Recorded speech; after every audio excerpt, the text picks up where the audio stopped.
Welcome, listeners, to this week's episode of Intoxicating Justice, drug true crime stories from thedailydank.com. I'm your host, Brian Brown, and I'm thrilled to have you with us for our second episode. Today, we're diving deep into a chilling story right out of the heart of California's Green Rush, a story that reveals the dark, often violent underside of the state's cannabis industry. We'll be talking about the Riverside County Blood Bath, a gruesome event that starkly highlights the ongoing problems within California's black market cannabis operations. If you enjoy what you hear and want more dank content, make sure to visit us at thedailydank.com. Now let's get into it. On September 7th, Riverside County Police responded to a 911 call from a quiet residence in Aguanga, a secluded area on the edge of Cleveland National Forest. What they found there was nothing short of a bloodbath. 6 individuals dead, each shot execution style, with the 7th, a woman clinging to life.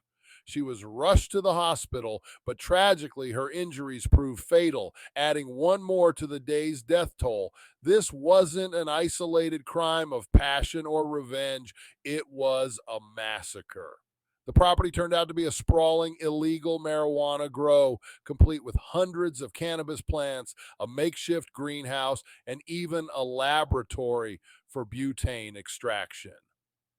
According to Riverside County Sheriff Chad Bianco, this wasn't just a small-time grow op. This was a very large operation, a very organized crime type of operation. When California legalized marijuana in 2018, the idea was to make the market safe, regulated, and transparent. But as with many good intentions, the reality has been far more complicated. You'd think legalization would be a death knell for the black market, but instead, it's stubbornly persisted, and in some cases, even flourished. The irony here is that the very legalization intended to curb the dangers of black market operations has, in some ways, highlighted them. With legal operations heavily taxed and regulated, many would-be legitimate growers find it easier and more profitable to operate outside the law. This underground economy is lucrative, and where there's cash, there's often crime. Illegal grows, like the one in Riverside County, bring in massive amounts of untraceable cash. Since these operations can't bank legally, they stash large sums of money on site. This makes them ripe targets for armed predators looking for a quick score. Without the protections of legitimate businesses, these black market operations become single points of failure, where a lapse in security can lead to catastrophic violence. It's a lawless Wild West, right in the middle of what was supposed to be a regulated modern industry. The massacre in Aguanga is part of a much larger and sadly growing pattern of violence in Riverside County. Just this year, the area has seen 14 homicides directly tied to illegal marijuana operations. 14 lives lost to the brutal, unforgiving world of underground cannabis. So why does this keep happening? Well, it's a tangled web, incredibly complex and frustratingly resistant to straightforward solutions. On paper, California's marijuana laws look pretty solid. Carefully crafted regulations, licensing fees, and high compliance standards to ensure everything's above board. But in reality, these laws have created a financial barrier that's insurmountable for many small-scale growers. Instead of incentivizing legal operations, the high costs have driven many to continue their operations in the shadows. These illegal grows aren't your friendly neighborhood garden plots. Often hidden in dense forests, secluded deserts, or other remote areas, they're designed to stay well out of sight. These hidden operations manage to fly under the radar, but they invite a host of dangers both from within and without. Living in this shadow world is perilous to say the least. With no legal safety nets, no access to bank accounts, and no police protection, growers in these illegal setups are forced to fend for themselves. It's a survival game where even slight security lapses can prove fatal. The lack of legal safeguards makes them exceptionally vulnerable to violent crime, as there's no lawful recourse if things go wrong. It's a deadly trend, one that's been exacerbated by the very system meant to regulate and protect. And unfortunately, the massacre in Aguanga is not an outlier, but a gruesome reminder of the high stakes in the world of black market cannabis. Are you ready to elevate your cannabis experience? Welcome to thedailydank.com, your ultimate destination for everything weed, laughs, and good vibes. We're more than just a website, we're a community, a place where cannabis lovers come together to share, learn, and have a blast. Whether you're tuning in for the wild and hilarious 420 Somewhere podcast, getting your game face on during one of our epic game night live sessions, or waking up to the Wakey Bakey morning show for your daily dose of fun, we've got something for everyone. Dive into our exclusive podcasts, from the spooky to the weird to the downright hilarious. We've got a show for every kind of stoner. We're not just about listening, we want you to join in.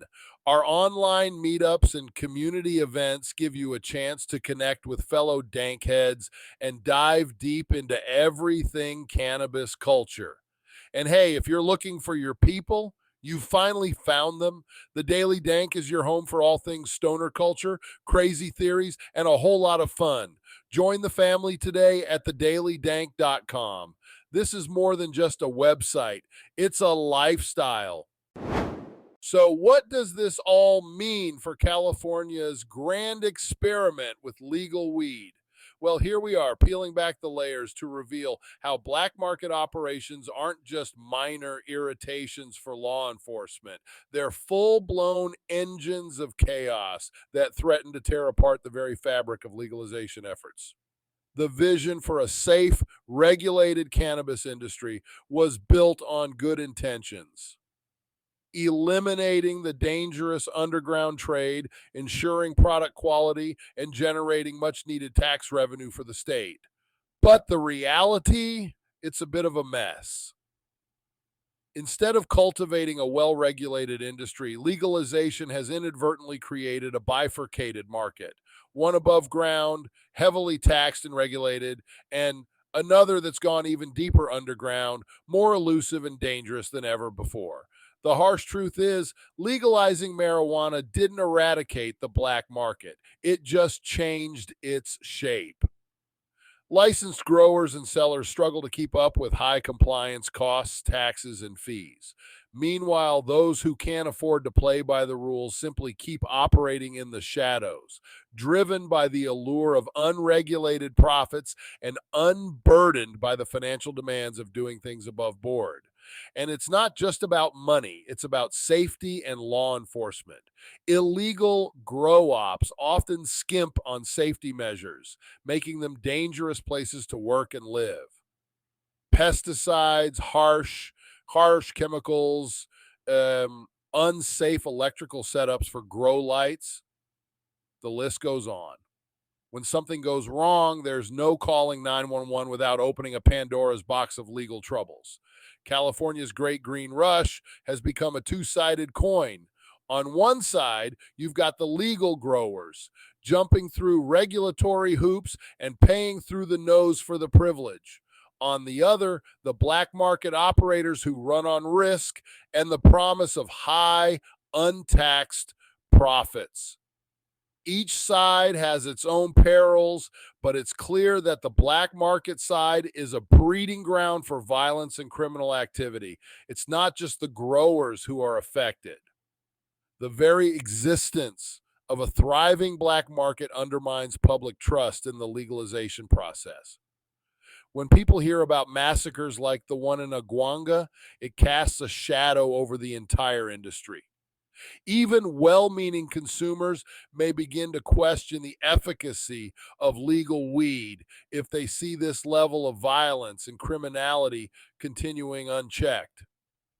In analyzing this intricate mess, one thing becomes clear: tackling the black market cannabis trade requires more than just legalization. It demands comprehensive policy adjustments and more effective law enforcement strategies. Without these changes, California's dreams of a fully regulated, safe cannabis industry will remain just that, dreams. And the cost, as we've seen, isn't just measured in dollars, but in lives lost and communities shattered. The Riverside County Blood Bath is a brutal illustration of the dark underbelly of the cannabis trade, where cash is king and violence is an inevitable cost. It's a harsh reminder that legalization, as promising as it sounds, isn't the end of the issue. It's a temporary fix in a world that still operates largely in the shadows. As we've discussed today, the black market thrives on the immense sums of untraceable cash that illegal grows generate. Without the protection and oversight that come with legality, these operations are incredibly vulnerable to acts of violence, much like the massacre we detailed in Aguanga.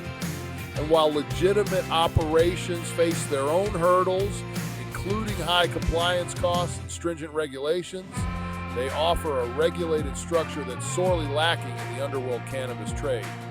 Yet, the financial barriers to going legal are so high that many find themselves unable to compete, sticking to the shadows to make a living.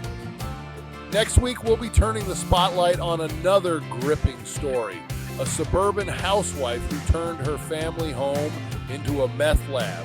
She fooled her friends and neighbors and emerged as one of her town's most feared criminals. It's a twist you won't want to miss. Until then, stay curious, and for more dank content, make sure to visit thedailydank.com.